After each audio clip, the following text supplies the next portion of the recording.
Welcome to all of you my YouTube channel Mukesh Rohtari Jaipur द्वारा आपका हार्दिक स्वागत है अभिनंदन। और आज एक नई ऊर्जावान मोटिवेशन के साथ आपके समक्ष क्लास का शुभारंभ किया जा रहा है।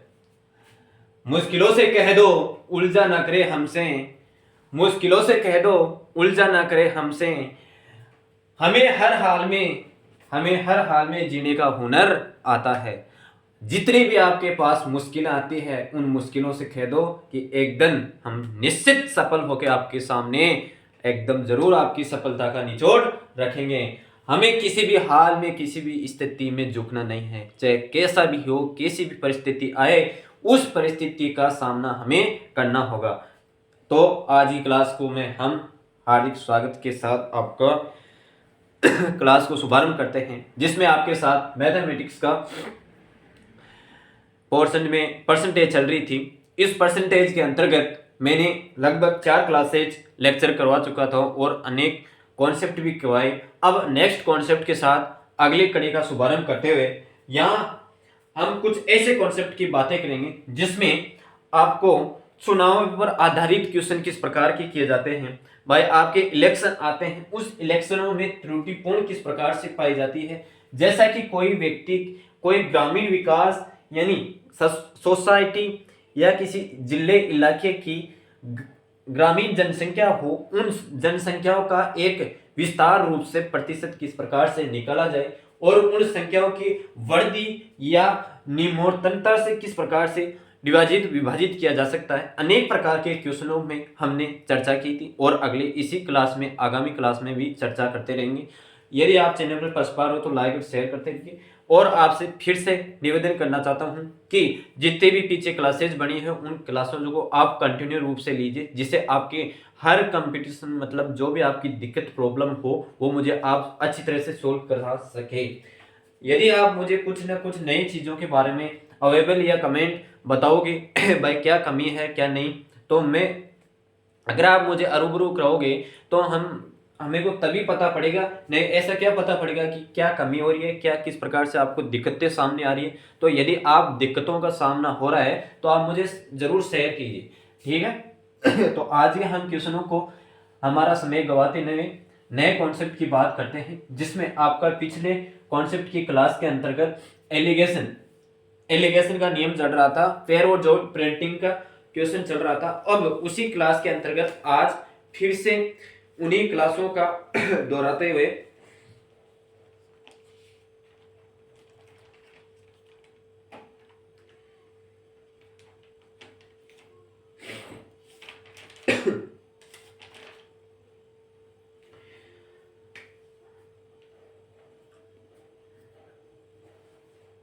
नेक्स्ट क्वेश्चन आपकी जनगणना है, जनसंख्या यानी जनगणना पर आधारित निम्न प्रकार के क्वेश्चन पहले कल वाली क्लास में चल रही थी, उसी सीरीज को कंटिन्यू कड़ी से जोड़ते हुए आपके नेक्स्ट क्वेश्चन करवाते जा रहे हैं। क्वेश्चन रीडिंग करने पर आप अच्छी तरह से ध्यान दें कि किस प्रकार से क्वेश्चन में हमारे को आंसर पूछा जा रहा है, ठीक है। उन क्वेश्चनों पर ध्यान दीजिए। देखिए, किसी शहर की जनसंख्या 5000 है, अगर पुरुषों की संख्या में 10% की वृद्धि करती जाती है, किसी शहर की जनसंख्या आपके पास 5000 है, उसी में पुरुषों की जनसंख्या में 10% वृद्धि हो जाती है, 10% ग्रोथ हो जाता है, तो महिलाओं की 15% की वृद्धि होती है और उन्हीं संख्याओं में महिलाओं की वृद्धि 15% की जनसंख्या में वृद्धि हो जाती है। तो एक वर्ष बाद कुल जनसंख्या 5000, एक वर्ष बाद आपके पास कुल जनसंख्या 5600 हो जाती है, ठीक है। 5600 हो जाती है तो आपको पुरुषों और महिलाओं की प्रारंभिक जनसंख्या निकालनी है। भाई आपको पुरुषों और महिलाओं की प्रारंभिक जनसंख्या निकालनी है, ठीक है। यह क्वेश्चन आपका है। अब इस क्वेश्चन को आप अच्छी तरह से निकालिए और किस प्रकार से आपके पास आता है। मैंने कल वाली क्लास में बताया था कि आपके पास 5000 जो पुरुषों की ग्रोथ है वो 10% बढ़ रही है, और महिलाओं की आपके पास 15% की बढ़ रही है, और आपके पास एक वर्ष बाद 5600 पुरुष या महिलाओं जिनकी जनसंख्या हो जाती है। तो मुझे यह बताया कि आपके पास इन ओवरऑल जनसंख्या, ओवरऑल कंजेशन में आपके पास प्रतिशत निकालना है, ठीक है। इन प्रतिशत के अंतर्गत भाई कितने की एक वर्ष बाद कितने लोगों की इसमें बढ़ोतरी हो रही है, आपके पास 600 व्यक्तियों की बढ़ोतरी हो रही है, तो इनका परसेंटेज निकलेगा। मतलब समझ में आ रहा है कि आपके पास एक वर्ष बाद में 12% की जनसंख्या की वृद्धि हो रही है। अब यह जनसंख्या की वृद्धि हो रही है, अब इस क्वेश्चन को आधारित यह आपका कॉमन परसेंटेज थी, इस कॉमन परसेंटेज को निकालने के बाद आपको किस प्रकार से कार्य करना है वो मैं आपको बताऊं कि आपके पास पुरुषों की संख्या ये पुरुषों की थी, ये महिलाओं की थी। अब पुरुषों के पास आपके पास 10% की ग्रोथ हो रही थी, उसी प्रकार महिलाओं की 15% की ग्रोथ हो रही थी, जिसके अंतर्गत में से आपको कॉमन फैक्टर 12% की वृद्धि हो रही थी एक वर्ष बाद। 1 ईयर्स के बाद आपके पास 12% की ग्रोथ हो रही है। उसी प्रकार आपके पास यहां कॉमन फैक्टर निकालने के पास आपको 3 फैक्टर और 2 ये आ रही है। अब मुझे ये बताइए, ये आपके पास आंसर आ रहा है। अब यहां एक यूनिट के बराबर भाई आपके पास एक वर्ष के बराबर कितने व्यक्तियों की ग्रोथ जनसंख्या हो रही है, एक यूनिट बराबर 5000, 5000 है, सॉरी यह कुल महिला और पुरुषों में जनसंख्या के वितरण अनुपात में कितना है, 5 अनुपात में हो गया, तो 5 के बराबर 5000, तो एक व्यक्ति की एक यूनिट के बराबर निकाला जाता है तो आपके पास 1000 आ जाती है। उसी संख्या को आपको किन किन पुरुषों की और महिलाओं की संख्या निकालनी है, तो 1000 से गुणा कर दीजिए तो 3000 और इंटू यहाँ 1000 से गुणा करोगे तो आपके पास 2000 अनुपात में आ जाएगी। अब यहाँ आपको प्रारंभिक और अंतिम पुरुषों और महिलाओं की संख्या निकालनी थी। जो आपके प्रारंभिक पुरुषों की संख्या थी 3000 और महिलाओं की संख्या थी 2000। ये क्वेश्चन मुझे आशा है कि आपके अच्छी तरह से समझ में आ गया होगा। अब नेक्स्ट क्वेश्चन पर आधारित क्वेश्चन है, इसी कॉन्सेप्ट पर आधारित अलग से क्वेश्चन।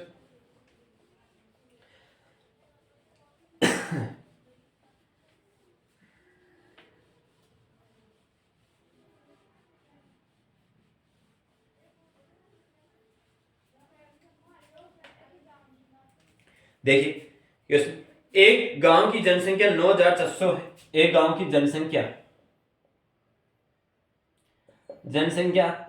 9600 है, पुरुषों की प्रतिशत 8%, मतलब पुरुषों की संख्या है वो 8% की दर से बढ़ रही है,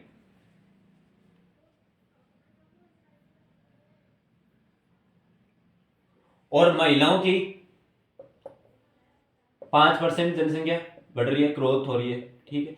एक वर्ष बाद उनकी जनसंख्या, उस गांव की जनसंख्या एक वर्ष बाद 10,272 हो जाती है, ठीक है भाई।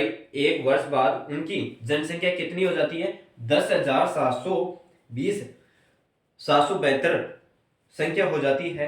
तो आपको पुरुषों और महिलाओं की अंतिम प्रारंभिक जनसंख्या निकालनी है, ठीक है सर। निकालते हैं। तो आप मुझे यह बताइए कि आपके पास और टोटल यहाँ क्वेश्चन किस प्रकार से बन रहा है। इस ओवरऑल जनसंख्या की परसेंटेज भी निकालना हमारे को अनिवार्य हो गया है, क्योंकि यहाँ आपके पास एलिगेशन का नियम निकालना होगा तो अच्छी तरह से निकाल पाओगे। यदि आपको मैं एक दूसरा मेथड बताता हूँ इन जनसंख्या से, तो आपका एक बीज गणितीय मतलब एक अलजेब्रा इक्वेशन बन जाएगी, जिससे आपका बहुत टाइम खर्च होता है, और टाइम के वजह से बचने के कारण हम एक ऐसा नियम का पालन करते हैं जिसमें हमारे हर प्रकार के क्वेश्चन सोल्व हो सके। और आजकल की कंपटीशन के क्षेत्र में हमारे को टाइम का ही बहुत महत्व रखना पड़ता है। तो ठीक है, आपके पास ओवरऑल क्वेश्चन में ओवरऑल जनसंख्या के अंतर्गत परसेंटेज किस प्रकार से निकाली जाती है, तो यहाँ आपके पास ये पुरुष की है और ये महिलाओं की है। तो पुरुष के पास आपके पास 8% है और ये महिलाओं के आपके पास 7% है, 5% है, सॉरी 5% है। तो मुझे यह बताइए आपके पास इन जनसंख्या में कितनी बढ़ोतरी हो रही है। आपके पास भाई बढ़ोतरी कितनी हो रही है ये पास आपके पास 672 की हो रही है, 472 की हो रही है, ठीक है। कितने जान 9400 में से आपके पास ये इतनी बढ़ोतरी हो रही है। अब ये आपके पास संख्या कितने के बराबर कट रही है? 7 6 42 7 7 56 63 63 67, ठीक है। ये पास आपके और टोटल 7% आ रही है, ओवरऑल 7% आ रही है। अब ओवरऑल 7% के अंतर्गत आपको मैंने बताया था कि एलिगेशन का नियम लगाना है। एलिगेशन के नियम के पास आपके पास 2:1 अनुपात के अंतर्गत आ रहा है, 2:1 अनुपात के अंतर्गत आ रहा है। तो मुझे यह बताइए, आपके पास टोटल रेशियो 3 है, 3 यूनिट इकाई है। इन 3 यूनिट बराबर आपके पास 9600 था, 9600 जनसंख्या थी। तो हमारे को तो 1 यूनिट की निकालनी है, तो 1 यूनिट यहाँ डिवाइड में जाएगा तो 3 3200 आ जाएगा, ठीक है। यह 3200 इससे गुना हो जाएगा, तो आपके पास 6400 3200, तो 6400 आपके पुरुषों की संख्या थी।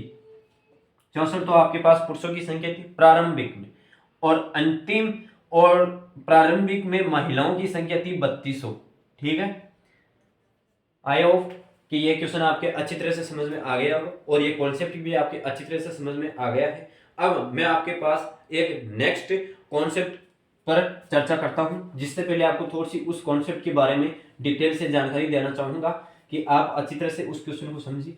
देखो, मैं इस दो क्वेश्चन कराने का मतलब यह है कि जो आपके पीछे वाला जो भी आपका पोर्शन था उससे रिलेटेड कड़ी हो जाए, जिससे आप पूर्ण रूप से अच्छी तरह से समझ पाए, ठीक है। अब नए कॉन्सेप्ट की ओर बढ़ते हैं। अब नया कॉन्सेप्ट किस प्रकार से आपके पास नया कॉन्सेप्ट यह कह रहा है कि आपके पास किसी भी प्रकार की एग्जामिनेशन हो, उस एग्जामिनेशन के अंतर्गत दो प्रकार की दो स्थितियां पाई जाती है। स्थितियां तो 3 प्रकार की पाई जाती है, ठीक है, कि आपके पास और स्टूडेंट उपस्थित हो, ठीक है भाई। एक कोई एग्जाम है जिसमें और स्टूडेंट आए। अब यह एक तो प्रेजेंट होने वाला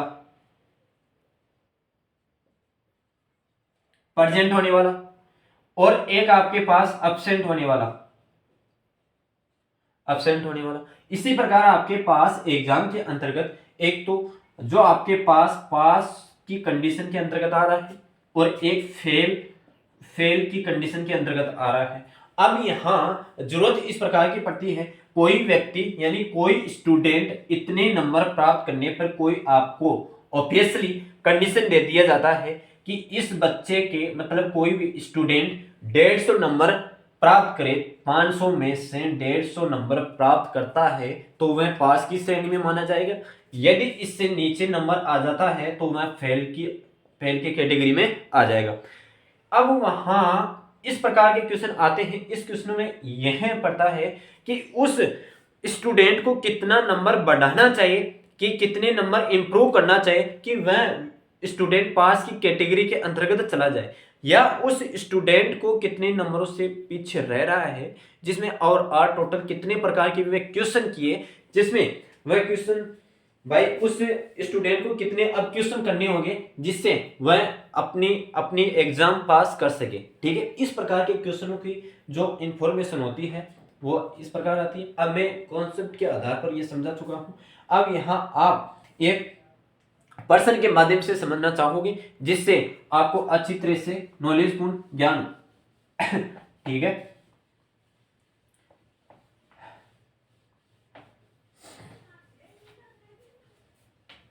अब देखिए, पढ़िए आगे क्वेश्चन को पढ़ते हैं। एक सबसे पहले रिक्वेस्ट कि आपके पास जो भी क्लास आप लेते हो और मैं क्लास आपको अवेलेबल करा रहा हूँ, उस क्लास को आप शांतिपूर्ण और दिमागपूर्ण से समझिए, सोचिए, समझिए। क्योंकि जिस प्रकार आप किसी भी प्रकार की फोन में मूवी या किसी भी प्रकार की वीडियोस देखते हैं तो वो आपको तल्लीनता से याद और गहनता से आपकी मेमोरी में फिट हो जाती है, सेव हो जाती है। तो इसलिए मेरे कहने का मतलब ये है कि आप क्लासों को अच्छी तरह से लीजिए जिससे आपको अच्छी तरह जानकारी अवेलेबल हो। और दूसरी चीज, यदि आप क्लास लेने के बाद में अगर किसी भी पब्लिकेशन की पुस्तक रखिए, कंपटीशन की पुस्तक रखिए, उस पुस्तक के माध्यम से क्लास लेने के बाद उस पुस्तक के आप क्वेश्चन सोल्व कीजिए, जिससे आपको जो भी ये कॉन्सेप्ट पढ़ा हुआ था उस कॉन्सेप्ट को रिप्लाई मतलब करंट के इक्वेशन के तौर पर आप करंट में उससे अप्लाई कर सकें। इसलिए आपको मैं कह रहा हूँ कि आप एक एडवाइजरी भी रखें, जिससे कोई भी या आपको जो भी कॉन्सेप्ट पढ़ाया जा रहा है वो कॉन्सेप्ट अच्छी तरह से लागू हो, जिससे आपको अच्छी तरह से आपका कॉन्सेप्ट क्लियर हो और अपने एग्जाम को क्रैक करें। ठीक है, अब अगले कॉन्सेप्ट की ओर बढ़ते हैं, जो आपको मैं क्वेश्चन के माध्यम से पढ़ाना चाहूंगा, समझाना चाहूंगा। ठीक है। एक परीक्षा में एक विद्यार्थी को, अच्छी तरह से पढ़िए, मैं आपको क्वेश्चन 2 बार पढ़ाऊंगा। एक विद्यार्थी को एक परीक्षा में 138 अंक प्राप्त हुए। भाई एक विद्यार्थी को एक कक्षा के अंतर्गत 138 अंक प्राप्त हुए परीक्षा के अंतर्गत, और वह 12 अंकों से फेल हो गया। भाई उसने कोई एग्जाम, उस एग्जाम के अंतर्गत उसने 138 अंक प्राप्त किए, लेकिन वह 12 अंकों से वह फेल हो गया, यदि परीक्षा का न्यूनतम उत्तीर्ण पूर्णांक उसके पास 30% था, पूर्णांक 30% था। अब 100 में से 30% तो होना चाहिए, 100 में से 30% हो तो पेपर का पूर्णांक ज्ञात कीजिए। तो आपके पास पेपर का पूर्णांक निकालना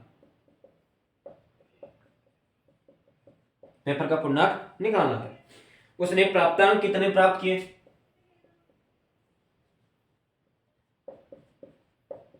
उसने प्राप्तांक किए 138 अंक। ठीक है, और उसने 138 अंक प्राप्त किए। फेल में वह स्टूडेंट फेल कितने अंकों से हो रहा था? वह फेल 12 अंकों से हो रहा था ना। ठीक है, तो उसके यदि 150 नंबर आ जाते तो वह पास हो जाता। भाई उसके 150 नंबर आ जाते तो वह पास हो जाता।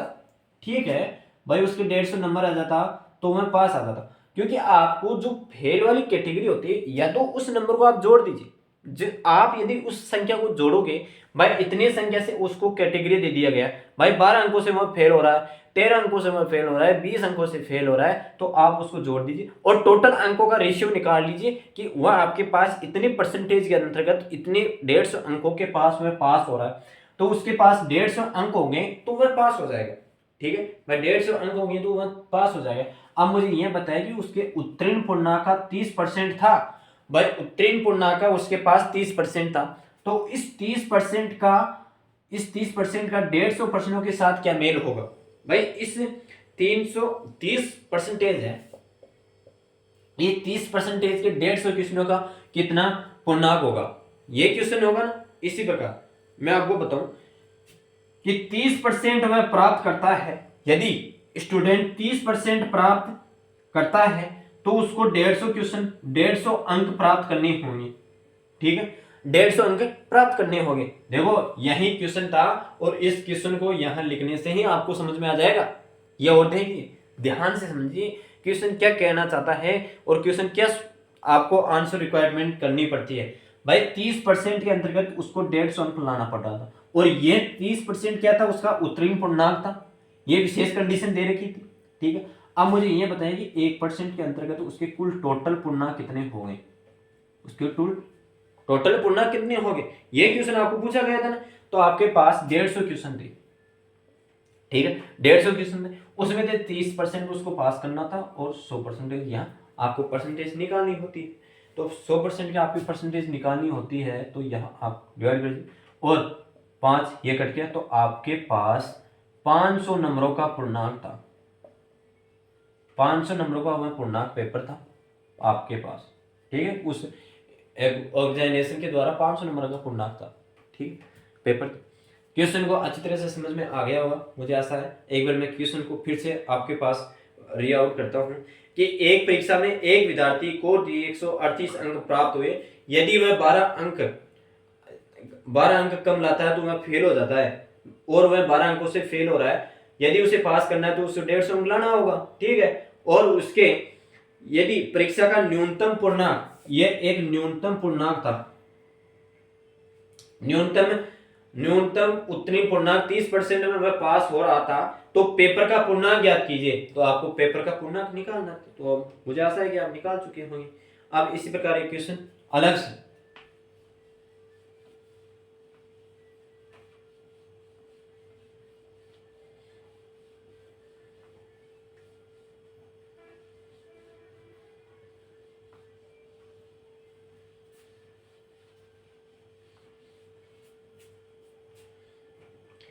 एक परीक्षा में एक विद्यार्थी को क्वेश्चन समझिए, एक विद्यार्थी को एक परीक्षा में 144 अंक प्राप्त होते हुए 144 अंक प्राप्त हुए तथा 16 अंकों से वह फेल हो गया। 144 अंक तो उसे प्राप्त हुए और 16 अंकों से वह फेल हो गया। ठीक है, 16 अंकों से वह फेल हो गया। यदि परीक्षा का न्यूनतम पूर्णांक 40% हो, वह 144 अंक प्राप्त किए। ठीक है, और वह फेल हो रहा था 16 नंबरों में। ठीक है भाई, 16 नंबरों में फेल हो रहा था। वो पास कितने में हो जाएगा? पास आपके पास हो जाएगा मैं 160 अंकों में वह पास हो जाएगा। भाई 160 अंकों में वह बंदा पास हो रहा है। तो आपको बताओ कि 40% उसका न्यूनतम उत्तीर्ण पूर्णांक आपके उनके पास कितना था? 40% था। अब 40% का 160% किस प्रकार से निकाला जाए? तो आपको 1% के हिसाब से निकालना है। तो 160 इंटू 40% निकालना है तो 100, तो 4, तो आपके पास उस पेपर का पूर्णांक होगा 400 नंबरों का, 400 अंक होगा। ये क्वेश्चन था। बस देखो मैं कह रहा हूँ, आप यदि कॉन्सेप्ट को अच्छी तरह से रिकॉर्ड करना चाहोगे ना तो आपके पास ये क्वेश्चन हो जाएंगे। आपको सीधा फंडल क्या करना है, इस क्वेश्चन के माध्यम से मैं आपको फिर से समझाना चाहता हूँ कि आपके पास वह विद्यार्थी कितने से फेल हो रहा था, उस फेल वाली कंडीशन को आप उस क्वेश्चन को जोड़ दीजिए। भाई उन अंकों को आप जोड़ दीजिए। अंकों को जोड़ने से आपके पास जो टोटल ग्रेडिंग आती है उस ग्रेडिंग के आप परसेंटेज निकाल लीजिए। भाई उस परसेंटेज की ग्रेडिंग निकाल लीजिए। परसेंटेज की ग्रेडिंग निकालने के लिए जो आपको न्यूनतम पूर्णांक दे रखा है, भाई उसने 40% से पास हो रहा है, 33% से पास हो रहा है, 30% से पास हो रहा है, उसकी आप परसेंटेज निकाल लीजिए तो आपके पास टोटल पूर्णांक निकल के आए जाएंगे। ठीक है, अब इसी प्रकार नेक्स्ट क्वेश्चन।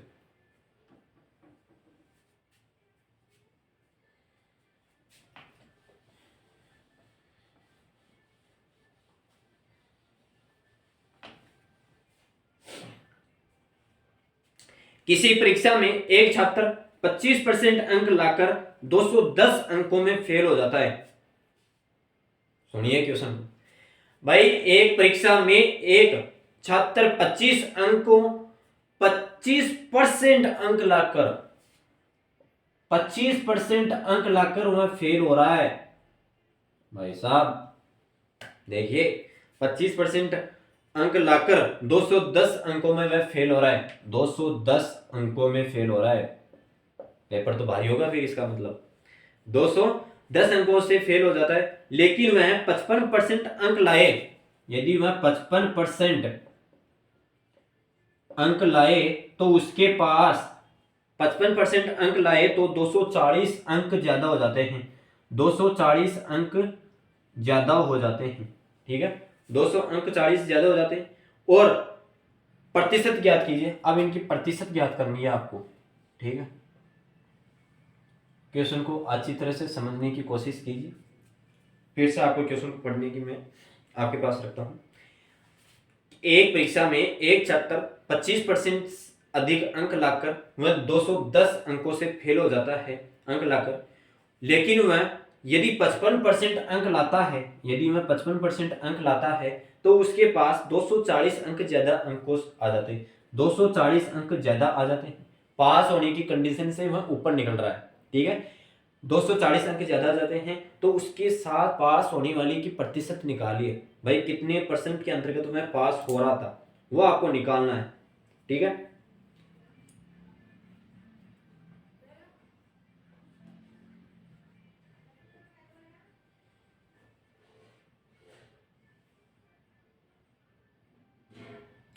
अब मैं आपको एक क्वेश्चन को अच्छी तरह से समझाने की कोशिश करूंगा। भाई ये क्वेश्चन किस प्रकार से समझाया जा सके, आप भी समझने का थोड़ा कंसंट्रेट रखें।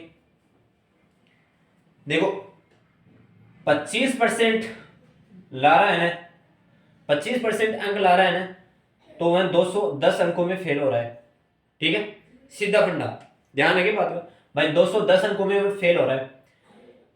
यदि वह 55% अंक लाए तो उसे 240 अंक ज्यादा हो रहे, 240 अंक ज्यादा हो रहे। तो मुझे यह बताइए कि आपके पास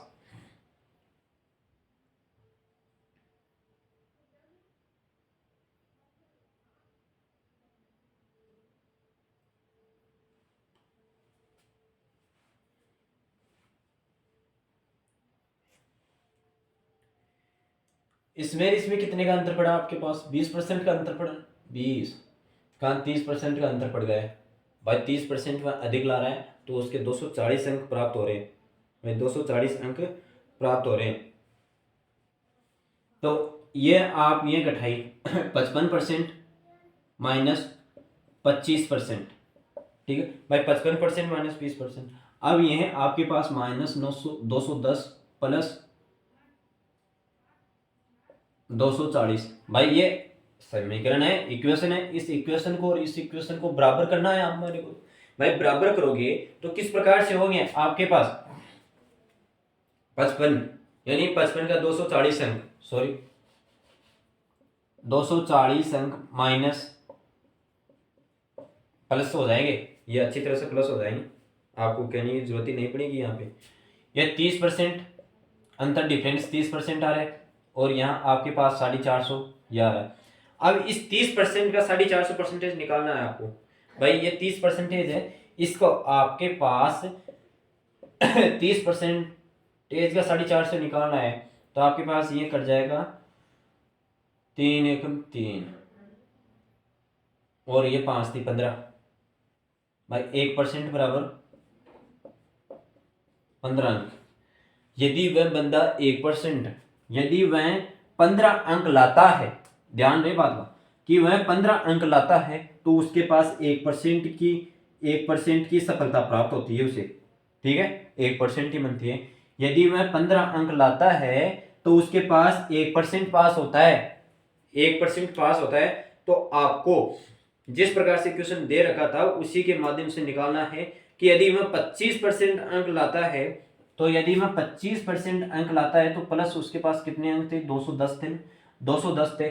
उसके अंतर्गत में से उसने 1 बराबर 15% का भाग दिया भाई। 15% वह पास ग्रेडिंग कर रहा था, तो मुझे ये बताइए कि कितने परसेंटेज के आगे वह क्वेश्चन कर चुका है। तो ये आपके पास हो जाएगा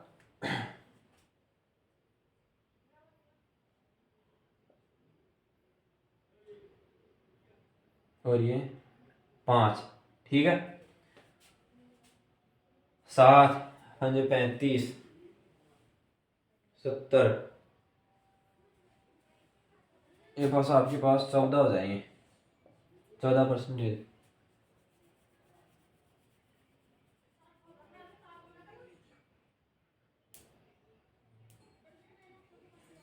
ये कटेगा नहीं यहाँ पे,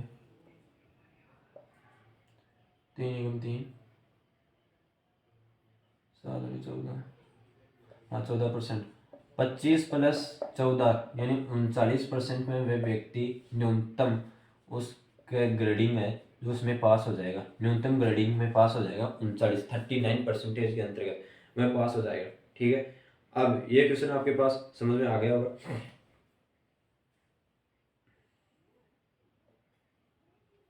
देखो अब नेक्स्ट क्वेश्चन करते हैं इसी के माध्यम से। यहाँ थोड़ा बहुत समझ में आया होगा तो अगले क्वेश्चन में अच्छी तरह से समझ में आ जाएगा, मुझे आशा है। देखो एक बार इस क्वेश्चन को फिर से मैं आपके पास समझाने की कोशिश करूंगा और क्वेश्चन पढ़ने की कोशिश करूंगा पहले तो।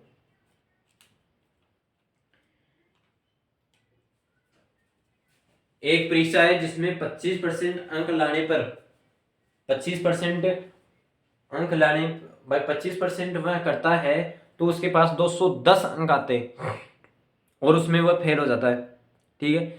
जब वह 55% पेपर करता है तो 240 अंक ज्यादा अधिक आ जाते हैं, ठीक है।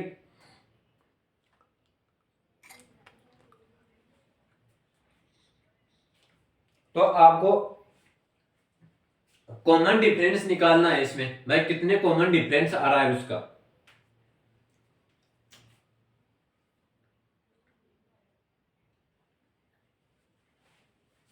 तो आपका कॉमन डिफरेंस है 30% का आ रहा है और उसके अंदर 450 का भेदभाव हो रहा है, 450 पूर्णांकों का आ रहा है। तो यहाँ सरलीकरण करने पर 1% बराबर भाई, यदि वह 15 अंक लाता है तो वह 1% पास होता है, ठीक है। 1% पास होता है तो वह कितने परसेंट अंक लाए जिसमें वह पास हो जाए। तो वह यदि 39% रिकवरी करेगा उस पेपर को तो वह पास हो जाएगा, ठीक है, जिसमें 240 अंक अधिक रहेंगे। अब इस क्वेश्चन के माध्यम से एक नेक्स्ट कॉन्सेप्ट एक अच्छी तरह से समझाना चाहूंगा।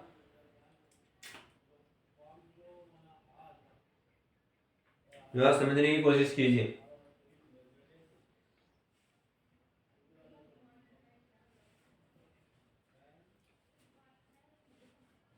एक छात्र 36% अंक प्राप्त करने पर 32 अंकों से फेल हो जाता है। 36 अंक प्राप्त करने के पश्चात वह 32% यानी 32 अंकों से फेल हो जाता है। भाई 36% में पेपर सोल्व कर लेता है और वो नंबर ले आता है, तो वह 32 अंकों से फेल हो जाता है। ठीक है, यहाँ दो वेरिएशन मिलने को देखने को मिले हैं आपको। पहले तो जितने नंबरों से फेल हो रहा था उसको जोड़ दो। अब ये परसेंटेज के अंतर्गत आंसर दे रहा है और उसी को पूछना है। 32 अंकों से फेल हो रहा है। जब वह 48% अंक प्राप्त करता है तो 64 अंक ज्यादा आता है, तो प्रतिशत ज्ञात कीजिए। अब देखो यहाँ क्वेश्चन आपको अच्छी तरह से समझना होगा कि यदि वह 36% पेपर को करता है ना, 36% अंक लाता है, प्राप्त करता है, तो वह 32 अंकों से फेल हो जाता है। ठीक है, 32 अंकों से फेल हो जाता है कि यदि वह 36% पेपर को सोल्व करता है तो वह 32 नंबरों से फेल हो जाता है। यदि वही स्टूडेंट 48 48% अंक प्राप्त करता है, 48% अंक प्राप्त करता है, तो वह 64 अंक अधिक ले आता है, अधिक लेकर आ जाता है। अब मुझे यह बताइए कि आपके पास कॉमन डिफरेंस कितना रहा। तो कॉमन डिफरेंस के पास आपके पास यहाँ 12% का रहा, 12% का रहा है। 12% बराबर सीधा जोड़ना कि इसको इसको जोड़ने पर, और यहाँ देखो जोड़ने पर इसके पास आ जाएंगे 6, 9 6 96, 12 6 96, 96 आ गए। अब यह आप मुझे ये बताएं कि 1%, 12 8 96, तो इसको और सरलीकरण करते हैं तो वह 1% बराबर 8। यदि वह 8 अंक लाता है ना यदि वह 8 अंक लाता है तो उसके पास 1% का भंडारण हुआ है। ठीक है भाई, 1% बराबर 8 अंक लाना होगा। भाई यदि वह 1% अंक प्राप्त करता है तो उसे 8 अंक प्राप्त हो रहे हैं। 1% में पास हो रहा है तो उसे 8 अंक प्राप्त हो रहे हैं। तो मुझे यह बताइए कि उसकी टोटल परसेंटेज में कितने अंक से प्राप्त कर सकता है। तो यहां आपके पास 36 था ना, वो 36 32 और 8 यानी 4%। 8 जहां आपके पास 8 अंक प्राप्त कर रहा था तो 4, तो वह 40% से मैं पास हो रहा था। न्यूनतम उत्तीर्ण पूर्णांक उसका 40% है, उसका 40% है। मुझे आशा है कि ये क्वेश्चन आपको अच्छी तरह से समझ में आ गया है।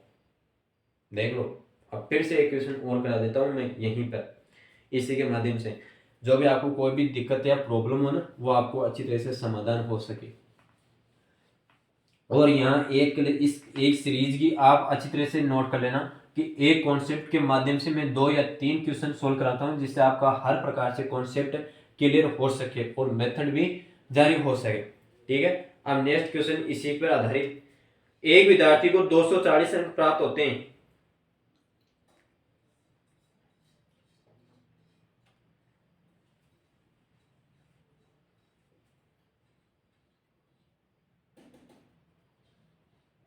एक विद्यार्थी को 240 अंक प्राप्त हो और वह 5% अंकों से फेल हो जाता है। अगर उसे 300 अंक प्राप्त होते हैं तो न्यूनतम पास से 7% ज्यादा अंक प्राप्त होते हैं, तो न्यूनतम पास परसेंटेज निकालिए।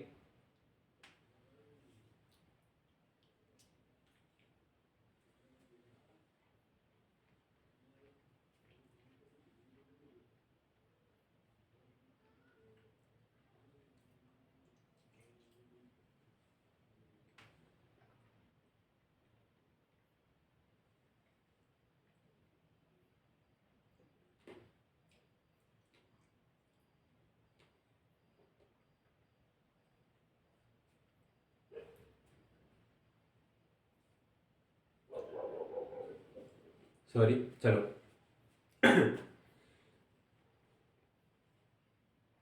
चलो क्वेश्चन करते हैं।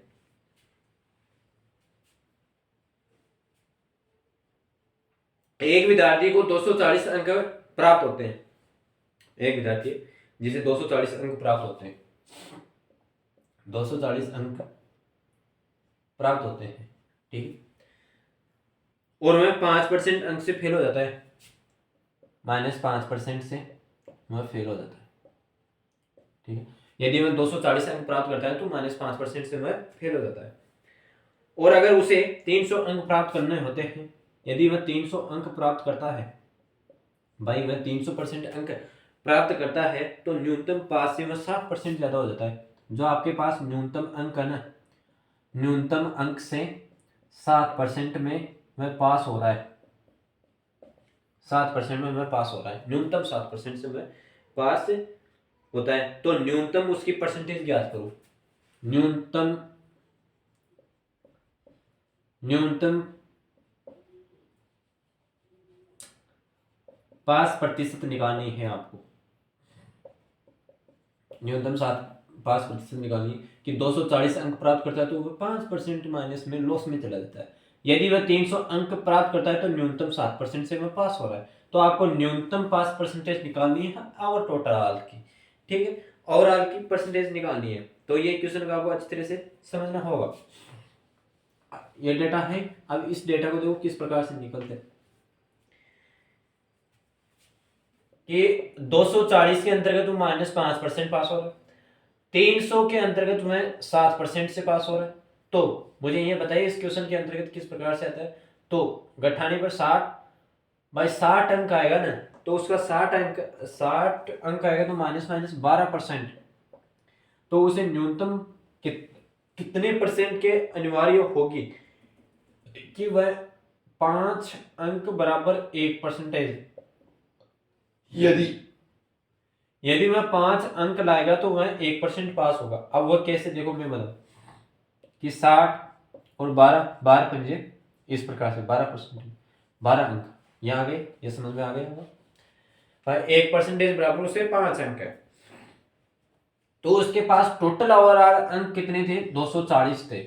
उस 240 के अंतर्गत 5 का डिवाइड करिए, क्यों कीजिए कि 5 का आप इस प्रकार से डिवाइड करोगे, और जिसमें उसे 5 प्लस, यानी उसके माइनस में 5 प्लस हो रहा था, माइनस में 5 प्लस हो रहा था, उसको जोड़ना होगा।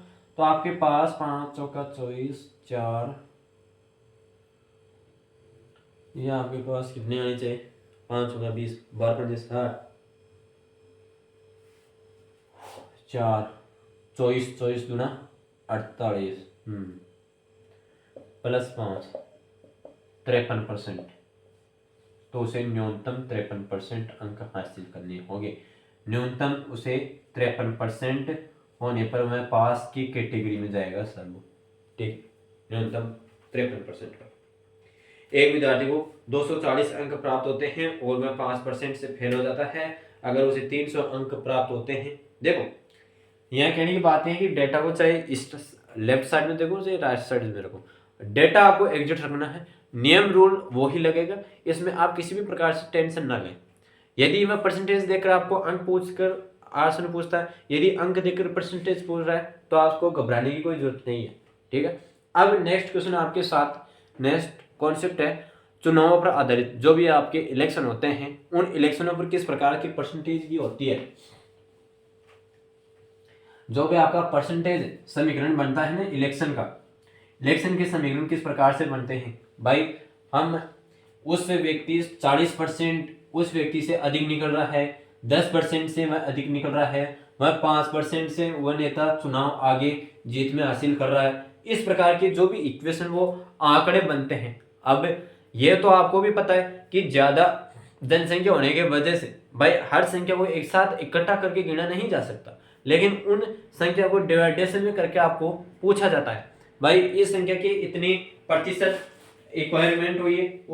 और हमेशा तो आपको तो इस बात को तो भी ध्यान है कि इलेक्शन हमेशा 100% के अंतर्गत में से ही होता है, 100% के अंतर्गत में से होता है। अब 100% के अंतर्गत भाई कितने तो है पोलिंग, भाई हमेशा इलेक्शन इलेक्शन हमेशा 100% में से ही होता है, ठीक है। उस 100% के अंतर्गत कितने व्यक्ति प्रेजेंट रहते हैं, कितने व्यक्ति प्रेजेंट रहते हैं और कितने व्यक्ति अब्सेंट रहते हैं और कुछ व्यक्ति जो जाते हैं लेकिन नोटा के अंतर्गत देते हैं, उन प्रकार के समीकरण को किस प्रकार से निकाला जाए, इस प्रकार की जटिलता को दूर करने के लिए इस प्रतिशत का इक्विवलेंट लेना पड़ा, जिससे हर प्रकार की इक्वेशन को आप सोल्व कर सकते हो। तो अब देखिए, मैं चुनाव पर आधारित कुछ इस प्रकार की क्वेश्चन करवाता हूँ, उन क्वेश्चनों को आप अच्छी तरह से समझने की कोशिश कीजिए।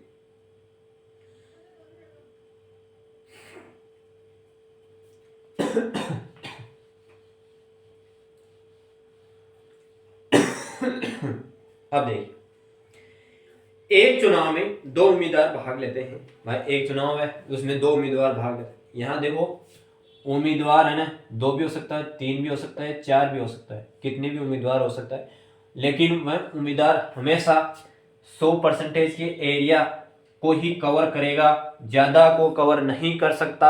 आपको भी इस बात का पता है कि वह 100% के अंतर्गत ही, एवरेज के अंतर्गत कार्य करेगा। उस 100% के अंतर्गत यदि कोई 40% से पास हो रहा है, भाई विजेता हो रहा है, या कोई 30% से विजेता हो रहा है, या फिर यह कोई 30% से बराबर हो रहा है, तो उसको विजेता इससे क्यों घोषित करेंगे। यदि कोई 45% से पास हो रहा है और इसको 30-25% जा रहा है और इसको 40% जा रहा है, इस प्रकार के क्वेश्चन है जो आपको अच्छी तरह से समझ में आ जाने होंगे। लेकिन वह जो भी उम्मीदवार है, कितने भी उम्मीदवार हो, वो 100% एवरेज के अंतर्गत ही कार्य करेंगे। आप ठीक है, क्वेश्चन को पढ़ते हैं। भाई दो उम्मीदवार है, किसी चुनाव में भाग लेते हैं, तो जीतने वाले उम्मीदवार को कुल मतों का 54% प्राप्त होता है। भाई जीतने वाले व्यक्तियों की, जीतने वाला व्यक्ति 54% मतों से विजेता होता है, ठीक है, 54% मतों से प्राप्त होता है। और वह 240 मतों, भाई उसे 54% मत प्राप्त होते हैं, तो वह 240 मतों से विजेता हो रहा है, ठीक है। भाई 200 यदि उसे 54% पोलिंग मिल रही है ना, तो वह 240 अंकों से प्राप्त हो रहा है, जीत गया। तो बताइए मतदाता सूची में पंजीकृत व्यक्तियों की संख्या क्या होगी, व्यक्तिगत संख्या। अब यहां देख लिया, आपको पूछा है कि आपके पास जीतने वाली व्यक्ति की 54% पोलिंग हो रही है, 54% पोलिंग हो रही है, तो उसे 240 अंक मतलब 240 मत प्राप्त तो से वह जीत रहा है। तो मुझे यह बताइए कि वह 100 कैटेगरी के अंतर्गत ही भाग करेगा, तो उसे 100 तो यह मिले। अब यहाँ हारने वाली व्यक्ति की कितने परसेंटेज पोलिंग हुई, भाई हारने वाला व्यक्ति था, उस हारने वाले परसेंटेज को 46% तो होगी ना। भाई अपने इस गोल को पूरा करने के लिए, हमारे इस गोल को पूरा करने के लिए 100% एवरेज निकालना होगा, तो उसे 46% अंक मतलब 46% से वह हार करता है। हारने वाले को 46% पोलिंग होती है और जीतने वाले को 54% होती है, ठीक है भाई, 54% होती है। अब इन दोनों का डिफरेंस कितना है, भाई इन दोनों का डिफरेंस आपके पास 8% का हो रहा है ना।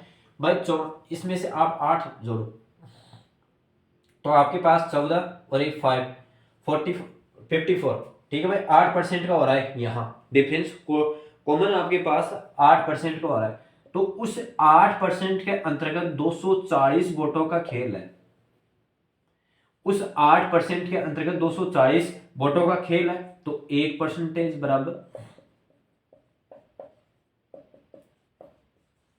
30, भाई 1% बराबर 30 30 है।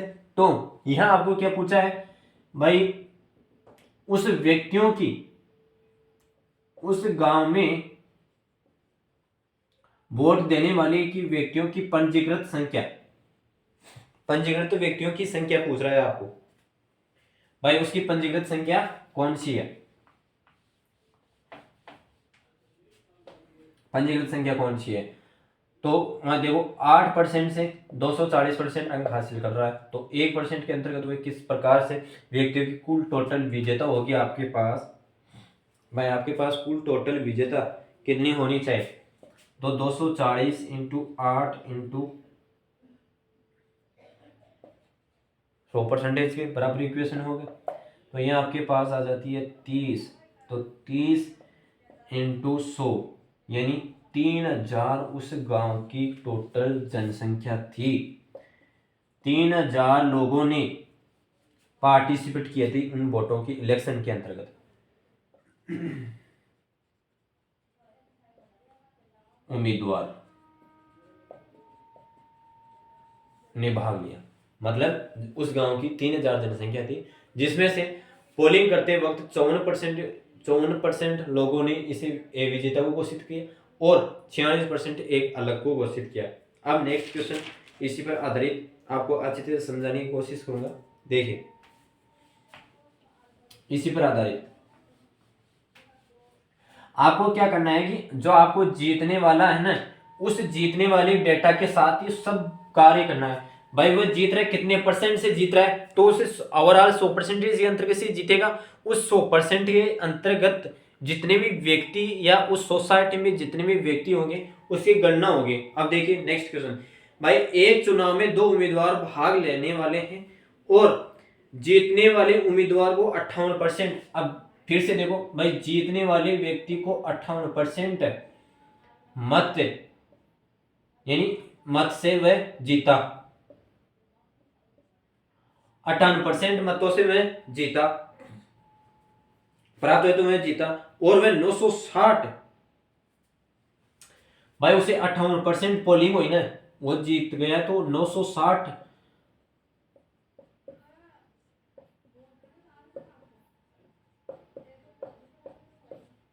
960 मतों से वह विजेता हुआ। ठीक है, तो कुल मतदाताओं की संख्या बतानी है आपको, कुल मतदाताओं की संख्या बतानी है आपको, कुल मतदाताओं की संख्या बतानी है। ठीक है सर। अब यहां देखो भाई, कितनी फेल मतलब उप विजय कितना हो रहा है, 58% ये वोटिंग कर ली, तो 42% रहा ना, 42% हारने वाला रहा। भाई 42% में हारने वाला, तो इन दोनों में कॉमन डिफरेंस कितना था भाई, 16% का इन दोनों में कॉमन डिफरेंस था भाई। ठीक है, 16% इन दोनों का कॉमन डिफरेंस था, तो 16% बराबर 960 अंकों से वह 960 मतों से वह विजेता हो रहा था, विजेता हो रहा था। तो आप देखिए 1% के अंतर्गत 960 तो 16 इंटू 100, 16 6 96 है ना, 16 6 96, 16 6 96, तो 60 इंटू 100, तो आपके पास 6000 व्यक्ति होंगे उस सोसाइटी। 6000 मतों ने उसने मतदाता पार्टिसिपेट किया, 6000 लोगों ने पार्टिसिपेट किया था इलेक्शन के अंतर्गत। आपको 58% जो मतों ने जीता था, 960 मतों से वह विजेता हुआ। कुल मतदाताओं की संख्या बतानी है आपको, तो फिर मतलब जो विजेता था वो 42% पोलिंग प्राप्त हुई उसे, तो इन दोनों में डिफरेंस 16% का आ रहा था। इन 16% का आपको 960 मतों से प्राप्त भारी अंकों से विजेता हो रहा था, और आपके पास 1% का यानी टोटल व्यक्तियों की संख्या निकालनी है। ठीक है, 6000 व्यक्ति होंगे उसमें, जो 6000 लोगों ने पार्टिसिपेट किया था।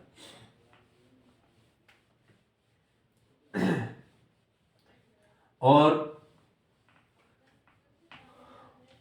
कभी भी अपने मायूस पर चेहरी ना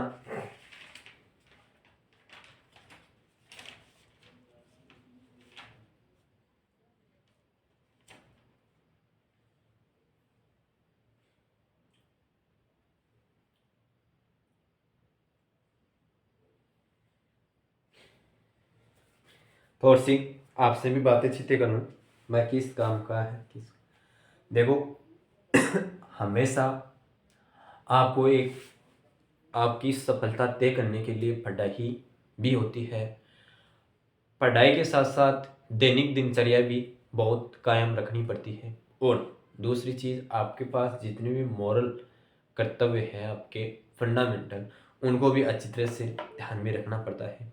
यदि आपके पास इस वक्त डिप्रेशन, एग्जाम, सपोर्टिंग और सभी के सामने हमारे को फेस करना पड़ता है, उन फेस होने की वजह से किसी भी प्रकार की डेवलप में या किसी भी प्रकार के क्षेत्र में उतरते हैं तो हमें उस चीज़ के अंतर्गत या फील्ड में उतरते हैं तो उस फील्ड में सक्सेस होना पड़ता है। यदि उस फील्ड में हम सक्सेस हो जाते हैं तो हमारी जय जयकार हो जाती है। और दूसरी चीज़, यदि उसमें फील्ड में हमारे को सफलता हासिल नहीं होती है तो आपकी कोई जय जयकारी या कोई आपको कहने वाला नहीं होगा। ठीक है, तो मेरे कहने का मतलब इसको बात कहने से मतलब क्या संदेश निकलता है कि आप लगन और मन चिंतन के साथ अध्ययन करते रहिए। दूसरी चीज, यदि आप अभी से अपने फलों यानी फलों की सफलता की कामना करने लग जाओगे तो आपका जो भी लक्ष्य है उस लक्ष्य तक आप पहुंच नहीं पाओगे। उस लक्ष्य से आप भटकते जाओगे और दूर दूर जाते रहोगे, जिससे आपका जो भी आपकी निश्चित पीढ़ी थी, मतलब कहने का मतलब जो भी आपका गोल था, अचीव करना चाहते थे, उस गोल को आप अचीव नहीं कर पाओगे, रिसीव नहीं कर पाओगे। तो मेरे कहने का मतलब आप ये है कि आप हमेशा निरंतर मेहनत करते रहिए। मेहनत करने वाले व्यक्ति की कभी हार नहीं होती है। जरा तो यार कोशिश तो करो आप। अगर आप कोशिश करोगे तो आपको कोई ना कोई रास्ता तो दिखने को मिलेगा।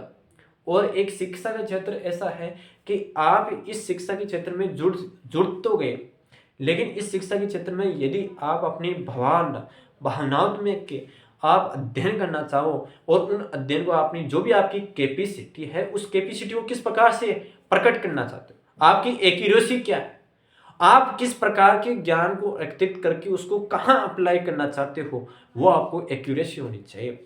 और एक सबसे बड़ी बात, एक और बात बता दूं मैं कि आपका मेन व्यक्ति का मोटिवेशन नौकरी लगना नहीं होता है। हर तरीके से हर स्थिति से सोचना पड़ता है कि उसे क्या करना चाहिए, उसको क्या अगले भविष्य में उसके मतलब आज के 5 साल 10 साल बाद में उस व्यक्ति की किस प्रकार से आजीविका को चला सकता है या नहीं चला सकता।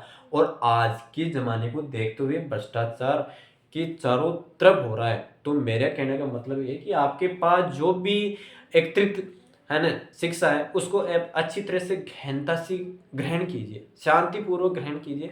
देखो, आप यदि किसी भी प्रकार की मूवी देखते हो ना तो आपके अंतर्गत एक ऐसी झंझट या ऐसी कड़कड़ाहट आ जाती है कि आपके पास उस मूवी को देखते हुए बीच में कोई भी रिलेशन वाला कोई भी व्यक्ति, कोई भी फ्रेंड्स या इत्यादि आ जाते हैं तो आप वहां नहीं जाओगे। आप उस मूवी को एक कंटिन्यूटी के साथ देखते रहोगे, कोई भी आपका उस पार्ट में से छूट ना जाए, इस प्रकार की कंडीशन रखोगे। यदि जब वह व्यक्ति आपके पास आता है, मिलने वाला व्यक्ति आपके पास आता है तो वह आपको कहता है कि क्या यार फोन किए या क्या इस चीज़ के लगा रहता है। तो मेरे कहने का मतलब यह है कि हर टाइम मनोरंजन के साथ पढ़ाई करना चाहिए। और यदि आप पढ़ाई को सीरियस होकर भी पढ़ोगे तो भी आपको बोरिंग होगा। और आप पढ़ाई को इस तरह से पढ़े कि हमारे ये बोझ भी ना लगे। जिस प्रकार से आप टीवी को देखते हो ना वो या फोन को देखते हो ना, तो उस फोन के माध्यम के अनुसार आपको साइकोलॉजी इस प्रकार से बिठाना है कि मुझे 6 घंटा सब्जेक्ट को पढ़ना है और मुझे सक्सेस होना है, चाहे दुनियादारी चाहे भाड़ में। ये दुनियादारी है ना, अगर आप सफलता के कदमों पे छू जाओगे तो ये दुनियादारी आपको सलाम करेगी। लेकिन यदि आप सफलता से प्राप्त नहीं करोगे तो आपके पास आपकी कोई अहमियत कोई हैसियत नहीं है।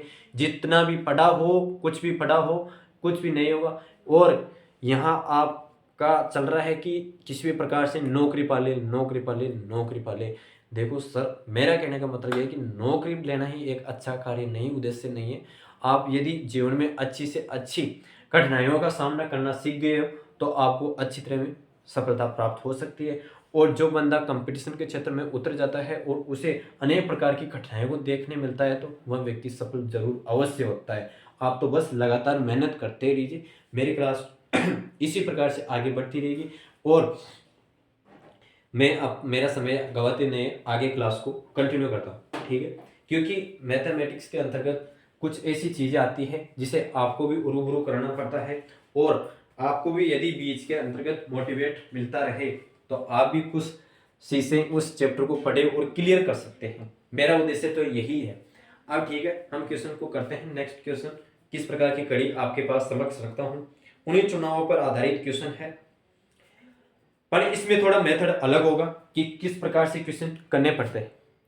सभी तो हम 100% मानकर क्वेश्चन कर लेते हैं, लेकिन यदि वह 100% फेल हो जाती है, कड़ी फेल हो जाती है, तो वह किस प्रकार का कार्य करने के लायक सहायक होती है।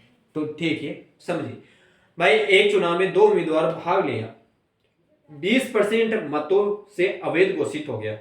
भाई 20%, अब देखो, पहले तो उसको जो जितने अंक प्राप्त हो रहे थे उससे प्राप्त हो रहे थे, जितना नहीं प्राप्त हो रहा था उसे हम परसेंटेज निकाल रहे थे, टोटल जनसंख्या निकाल रहे थे। अब कुछ व्यक्ति ऐसे हैं भाई, उस व्यक्ति की 100 संख्या 100 ग्रामीण परसेंटेज है जनसंख्या है, ठीक है, उसमें से 80% प्राप्त वोटिंग की, उस 80 में से 20% तो अवैध घोषित हो गए। अब अवैध घोषित का मतलब निरस्त हो गए वोट, भाई किसी भी तरीके से किसी भी कार्य से वह गलत वोटिंग एग्जिटिंग हो गई। तो अब आपके पास कार्य तो उसी के अंतर्गत से होगा ना, 100% के अंतर्गत में से होगा ना, लेकिन इस 20% का क्या रोल था, इस 80% का क्या रोल था, इन प्रकार के क्वेश्चनों को समझते हैं।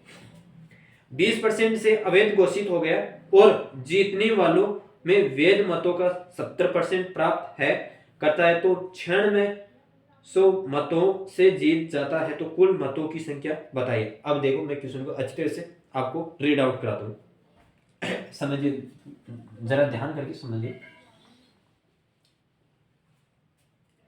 भाई एक चुनाव में 2 उम्मीदवार भाग लिया, जिसमें 20% मत अवैध घोषित हो गए।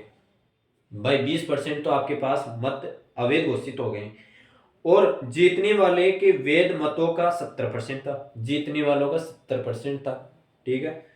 तो और 96 मतों से वह प्राप्त जीत जाता है, जीत घोषित कर देता है। तो ठीक है, अब आगे नेक्स्ट क्वेश्चन को करते हैं हम। इसमें आपके पास 2 मेथड बताऊंगा, उन 2 मेथडों को अच्छी तरह से नोट कर लेना भाई, कौन सा किस प्रकार से कार्य करेगा और कौन सा किस प्रकार से कार्य नहीं करेगा। भाई आपके पास टोटल वोटिंग पोल कितनी थी, 100 थी। उस 100% में से, उस 100% के से अंतर्गत 20% आपके पास अवैध घोषित हो गए, अवैध मत घोषित हो गए। 20% अवैध मत हो गए, तो आपके पास अब कितने बचे, अब 80% के अंतर्गत में से होगी ना पोलिंग। भाई विजेता होने वाला अब 80% में से होगा ना, तो अब उस 80% के अंतर्गत वह 70% मत प्राप्त कर रहा है, तो वह विजय कहला रहा है, ठीक है, वह विजय कहला रहा है 70% होने वाला।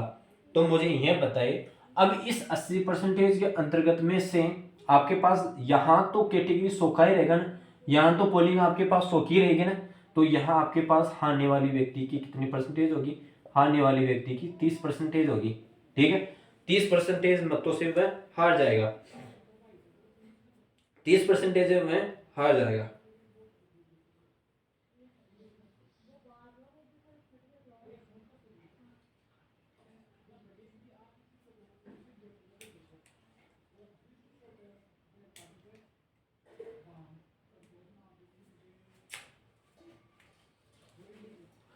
इस प्रकार से वह विजय हो रहा है ना। तो अब मुझे यह बताइए, क्या ये इक्वेशन इसके बराबर हो रहा है। ये जो आपको मैंने बताया था कि कॉमन, इसमें डिफरेंस निकाल के आप आंसर निकाल सकते हो, डिफरेंस निकाल कर आंसर निकाल सकते हो, लेकिन यह नहीं निकल पा रहा है, नहीं निकल पा रहा है। तो मैं आपको एक इसी प्रकार से दूसरा मेथड बताता हूँ इसी का। भाई ये किस प्रकार से मेथड होता है, देखो, आप यदि जहां आपके पास कंप्यूटर पेपर में आपको 100 मानकर देना होता है ना, तो आपको कंडीशन अच्छी तरह से दिखाई देती है, और यदि आपको इस प्रकार के उड़ाक फटाक आ जाते हैं, तो वहां आप हर जगह 100 नहीं बढ़ा सकते।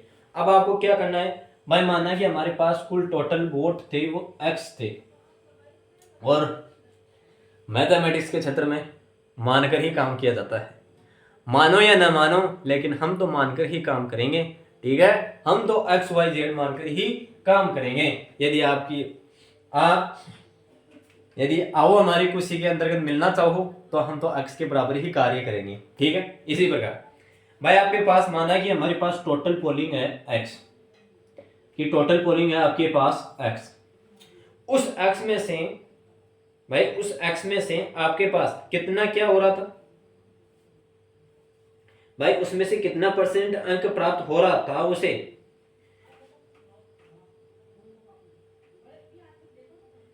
भाई वह 80% से पोलिंग प्राप्त हो रहा था या 40% से पोलिंग प्राप्त हो रहा था, यह कार्य था उसका।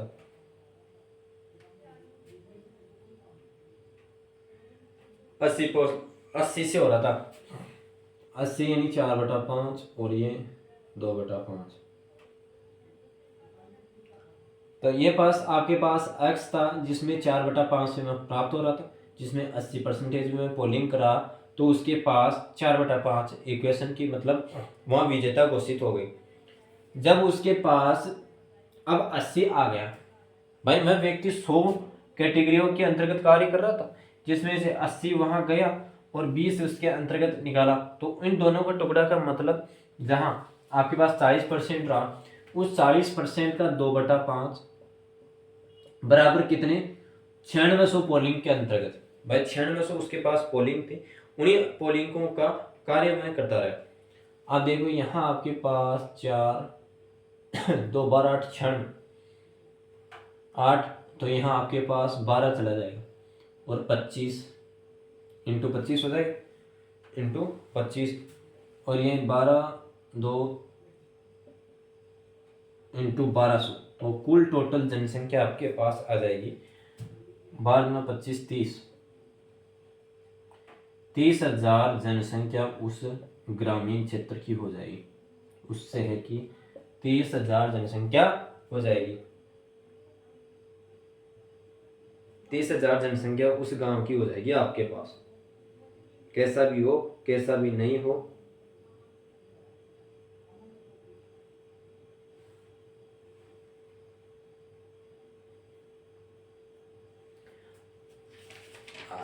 आज की क्लास को मैं यहीं समाप्त करता हूँ, और मुझे आशा है कि आज जो भी कॉन्सेप्ट है वो आपके अच्छी तरह से समझ में आए होंगे, और नेक्स्ट क्लास में कुछ इस प्रकार के क्वेश्चन होंगे और जिसमें आपके पास वेन आरेख भाई ये कुछ वेन आरेख आते हैं, इन वेन आरेख के आधारित पर किस प्रकार से एरिया को घोषित करता है, ये इस एरिया को घोषित कर रहा है, इसमें इतने परसेंटेज से प्राप्त हो रहा है, कोई व्यक्ति इतने परसेंटेज से अंग्रेजी पढ़ाता है, भाई मतलब इस प्रकार के वेन आरेख वाले परसेंटेज में क्वेश्चन आता है, वो आपको अच्छी तरह से समझना होगा। और वह एक क्वेश्चन आपके पास ये वेन आरेख वाला होना 2 क्षेत्रों में आता है, आपका एक रीजनिंग का पोर्शन भी आता है और ये मैथ का भी, जिसमें किन्हीं 2 व्यक्तियों या 3 सर्किलों के मध्य आरेखों के मध्य मतलब 2 वेन आरेख के मध्य भी तुलना की जा सकती है और 3 वेन आरेख के अंतर्गत के मध्य भी तुलना की जा सकती है। इन वेन आरेखों के पर आधारित ये पूछा जाता है, भाई कोई देख आपको एक उदाहरण के तौर पर समझाऊं, भाई कुछ व्यक्ति चाय पी रहे हैं, भाई 50% व्यक्ति चाय पी रहे हैं और 50% ही आपके पास कॉफी पी रहे हैं, और कुछ ऐसे व्यक्ति हैं भाई, कुछ ऐसे व्यक्ति हैं जो दोनों पीते हैं, टी एंड कॉफी दोनों पीते हैं। तो इन व्यक्तियों की जो भी कितने भी प्रकार की इक्वेशन बनती है, इन प्रकार पर आधारित वेन आरेखों पर आधारित बनने वाले क्वेश्चन आपके सामने कल क्लास में रखूंगा, और मुझे आशा है कि आप भी अच्छी तरह समझने की तैयार तत्पर रहोगे, और इस क्लास में जो भी आपको कमी या कुछ प्रकार की प्रॉब्लम होती है तो मुझे अगली क्लास में शेयर कमेंट बॉक्स में बताइए मैं क्या प्रॉब्लम है और क्या नहीं। आप कमेंट में भी ज़रा बताते रहिए भाई किस प्रकार से इम्प्रूवमेंट हो रहा है, या तैयारी आप ऐसे रखते जा रहे हो, उस तैयारी को आप रखो जिससे आपकी सफलता सुनिश्चित हो। और मेरा कहने का उद्देश्य यही है कि आप अच्छी तरह से मेहनत करते रहिए, जिससे आप अपनी ऊंचाइयों को बुलंदियों को आसानी से छू सको। जय हिंद। और ध्यान रहे चैनल पर यदि आप फर्स्ट बार हो तो लाइक शेयर भी करते रहिए, और जितने भी क्लासेस पीछे बनी हुए हैं उन क्लासों को कंटिन्यू रूप से लीजिए, जिससे आपकी कोई भी एक कंसेप्ट छूटे न, जिससे आपकी मजबूत एक रूप से अच्छी तरह से एक्टिव रह सके। जय हिंद।